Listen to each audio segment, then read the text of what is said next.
Do you think prestigious MBA alumni only come from the alleged M7?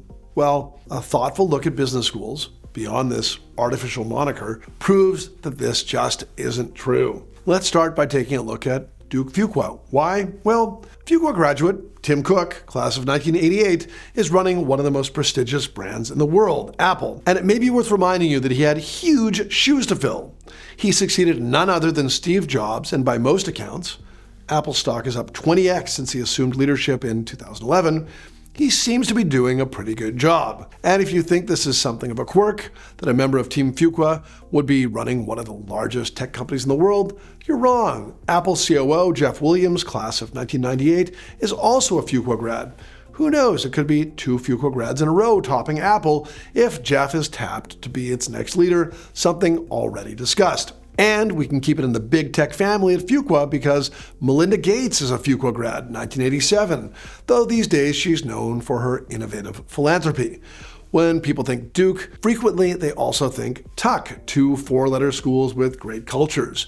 But there's another reason to tie them together, and that is because Tuck is also a CEO factory, with Tuckies leading global companies over the years like Bristol Myers Squibb, Virgin Australia, Pandora, Mattel, Pepsi, the New York Times, and many others. I guess we could say that Tuck is all over the C-suite. Carrying on with this theme of top 20 MBA programs producing more than their share of CEOs, head ever so slightly west from Hanover, New Hampshire, to an even more remote place, Ithaca, New York, home of Cornell. Cornell Johnson alumni include the past and present CEOs of, get ready, Bissell Home Care, Chevron, Sprint Nextel, Priceline, Ocean Spray, Mondelez International, Cargill, and more and more.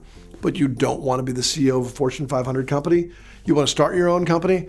Then stay right at Cornell, as is the place where the founders of hot startups like Dig Labs, which helps owners keep track of their pets, Keen Home, which helps owners keep track of their homes, and the software company Sprinkler also went to school. Upstate New York is not Manhattan, so for city dwellers looking to start a company, you may want a school that's in one of the hubs of entrepreneurship. Palo Alto? Sure. Cambridge? Sure. Berkeley? Yeah.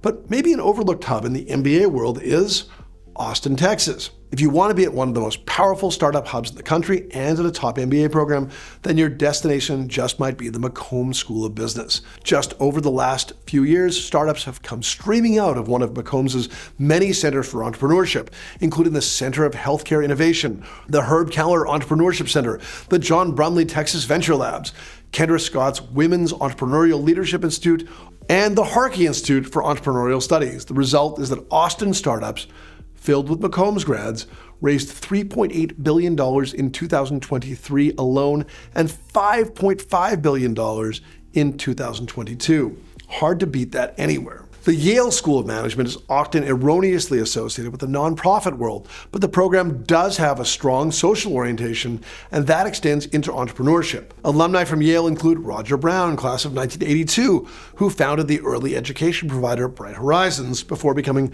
president of the Berklee College of Music. Seth Goldman, 95, founder of Honest Tea and chairman of Beyond Meat. And Ben Young and Fred Kugelhaus, both from the class of 2016, founders of the sustainable furniture company Hugo & Hobie. And the pace of creating such founders is only likely to increase since the Yale SOM recently created the Meng Impact Investment Fund, through which students invest in early-stage for-profit ventures solving society's biggest problems. Students investing real money into real socially focused companies is an opportunity that you can't find at most business schools, no matter how prestigious. All of this is just a taste. These are highlights rather than an exhaustive list. The bottom line is that if you think that you need to go to a mega elite business school to reach the C-suite or even to meet someone who's in the C-suite, think again. It turns out that you can accomplish all of this at a myriad of schools, no matter what anyone or any rankings say. Interested in some of these schools? Check out our playlist on how to get into top business schools coming up next.